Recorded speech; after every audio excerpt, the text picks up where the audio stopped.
Hello दोस्तों, कैसे हो? बढ़िया हो सब? तो तृष्णा एकेडमी के यूट्यूब चैनल पे आपका स्वागत है। हम आज के देखते हैं करंट अफेयर्स। सबसे पहले प्रधानमंत्री मोदी ने नीदरलैंड के नए प्रधानमंत्री बने रॉब जेटेन, उनको क्या दिया? उनको बधाई दिए। तो नीदरलैंड के नए प्रधानमंत्री कौन बने? रॉब जेटेन। तो कोई पर्सनैलिटी जो न्यूज़ में रहती है उसका नाम पूछ सकते हैं। नीदरलैंड की कैपिटल क्या है? एम्स्टर्डम। अगर इसको हिस्ट्री से अपन जोड़ के देखें तो फर्स्ट डच फैक्ट्री कहाँ पे थी? नीदरलैंड को हॉलैंड या डच भी कहा जाता है, डच कहा जाता है वहाँ के लोग उनको। तो फर्स्ट डच फैक्ट्री कहाँ पे थी? इंडिया में खुली थी मसूलीपट्टनम में। कहाँ पे? मसूलीपट्टनम में। कब खुली थी? 1605 में। ये कुछ बेसिक डिटेल है इसके साथ।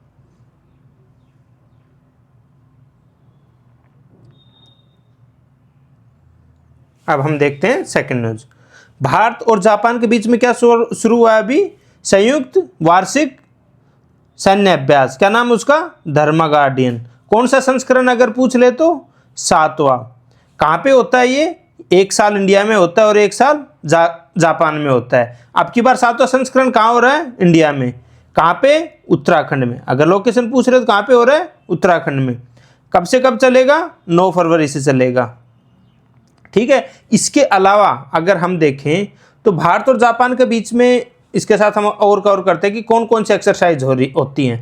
तो एक क्या होती है? जिमैक्स।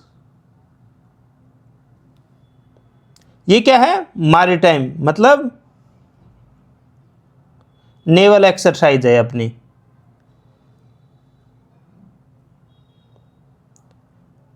मिलिट्री एक्सरसाइज का नाम तो क्या होगा? धर्मा गार्डियन।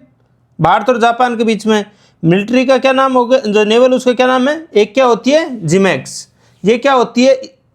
एनुअल होती है। इसके साथ साथ एक और नेवल होती है, क्या नाम है उसका? मालाबार एक्सरसाइज। मालाबार में क्या जापान अकेला नहीं है, कौन कौन है? इंडिया, जापान, यूएसए और ऑस्ट्रेलिया। किस किस के कौन है ये सारे हैं क्वाड के मेंबर्स। क्वाड एक ऑर्गेनाइजेशन है, उसके 4 मेंबर हैं। वो चारों किस लिए होती है एक्सरसाइज? इंडो पैसिफिक रीजन, मतलब इंडियन ओशियन और जो पैसिफिक ओशियन है उसमें कोऑर्डिनेशन बढ़ाने के लिए और सुरक्षा के पर्पज से ये एक्सरसाइज होती है। वैसे इसका मेन मोटो क्या था कि अपन चाइना को काउंटर कर सके, इंडिया पैसिफिक में जो उसका इन्फ्लुएंस बढ़ रहा है उसको काउंटर करने के लिए। एक और एक्सरसाइज होती है जो थोड़ा कम जानते हैं अपन, कई बार कम नाम सुनते हैं, उसका नाम है सहयोग काइजिन। ये किसकी है? ये कोस्ट गार्ड के बीच में होती है, इंडिया और जापान के कोस्ट गार्ड के बीच में होती है। ये भी एनुअल एक्सरसाइज है। एक जो आज की बहुत बड़ी न्यूज़ थी वो क्या थी? केंद्रीय जो अपनी कैबिनेट है उसने क्या केरल राज्य का नाम बदलकर केरलम करने को मंजूरी दे दी है। तो अब मंजूरी दे दी है तो इसका मतलब क्या है? सबसे पहली बात तो आपको पता होना चाहिए, अभी हम हमारे जो लेक्चर चल रहे हैं उनमें भी हम देखेंगे कि अगर किसी स्टेट का नाम बदलना हो तो क्या होता है? कौन से आर्टिकल कवर करता है? सबसे पहले तो किस आर्टिकल के अंदर आता है? आर्टिकल 3 के अंडर कवर होता है ये।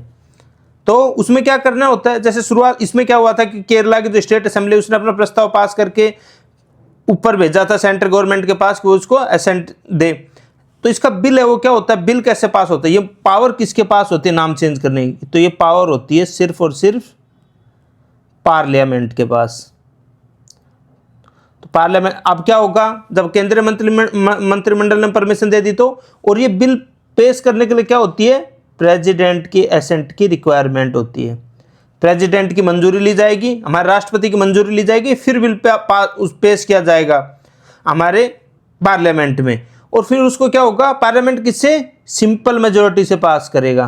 किससे? सिंपल मेजोरिटी से। जब पार्लियामेंट में पास हो जाएगा फिर क्या होगा?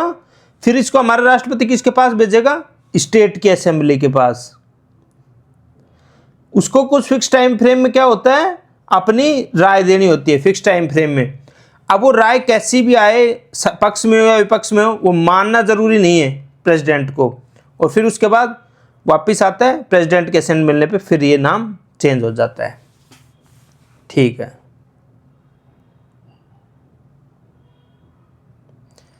अभी हमने ऊपर किसका देखा था, भारत जापान का। ऐसे ही जो भारत और अमेरिका के बीच संयुक्त सैन्य अभ्यास है उसका क्या नाम है, वज्र प्रहार। ये किस चीज़ का है, ये विशेष सैन्य जो संयुक्त सैन्य विशेष जो वो होता है ना अपनी मतलब मिलिट्री के जो स्पेशल फोर्सेस हैं, ये स्पेशल फोर्सेस है जो दोनों जगह की, उनके बीच की एक्सरसाइज है वज्र प्रहार। किसके, भारत और अमेरिका के बीच की। इसका कौन सा संस्करण है, ये तो कि इंपॉर्टेंट नहीं होता ये कौन सा, ये जनरली पूछा नहीं जाता। ये पूछा जाएगा कि कहाँ पे हो रहा है, तो ये हो रहा है हिमाचल प्रदेश में के बकलोह में। कहाँ पे हो रहा है, हिमाचल प्रदेश के बकलोह में हो रहा है ये। ठीक है, अब ऐसे ही हमने देखे जापान की, तो अब देखते हैं हम कौन कौन सी एक्सरसाइज करते हैं यूएसए के साथ। इसके बाद जो आर्मी की जो नॉर्मल एक्सरसाइज है इंडिया यूएसए की, उसका क्या नाम है, युद्ध अभ्यास। इंडिया यूएसए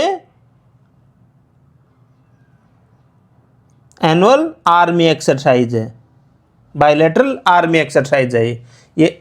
उसके बाद एक क्या है, अभी हमने ऊपर जब जापान के साथ भी पढ़ा था तो मालाबार पढ़ा था, क्या थी उसमें 4 कंट्रीज थी ना, इंडिया, यूएसए, ऑस्ट्रेलिया और जापान।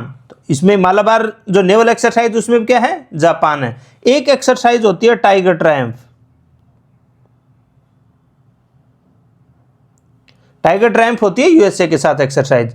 वो किसकी है, वो ट्राई सर्विस एक्सरसाइज है, मतलब नेवी, आर्मी और एयरफोर्स तीनों की मिलकर एक्सरसाइज होती है। ये किसके लिए होती है, ह्यूमैनिटेरियन असिस्टेंट में सहयोग के लिए प्रैक्टिस होती है, कि अगर कोई आपदा आ जाए, कुछ आ जाए तो उसके लिए प्रैक्टिस एक्सरसाइज होती है। उसके बाद जम्मू कश्मीर का जो राजौरी जिला है उसने माई भारत बजट प्रतियोगिता है 2026 की, इसमें क्या मिला है, प्रथम स्थान। किस चीज़ के लिए, सबसे ज़्यादा जो पूरे देश में से जो सबसे ज़्यादा नॉमिनेशन आए थे वो कहाँ से आए थे, राजौरी से। कितने, 14,000 याद करने। उसके बाद कहाँ सेकंड पोजीशन किसको है, नई दिल्ली को, और थर्ड पोजीशन पे है पूर्वी दिल्ली। जिलेवार जो है इसमें क्या होगा, फर्स्ट लेवल का एग्जाम होगा, उसके बाद जो सिलेक्टेड होंगे उनको क्या लिखना होगा, एक एसे लिखना होगा, और जो इसमें से उत्तीर्ण होंगे एसे लिखने के बाद, निबंध लिखने के बाद, वो उन उम्मीदवारों का डायरेक्ट प्रधानमंत्री मोदी से बातचीत का अवसर मिलेगा। तो धन्यवाद दोस्तों।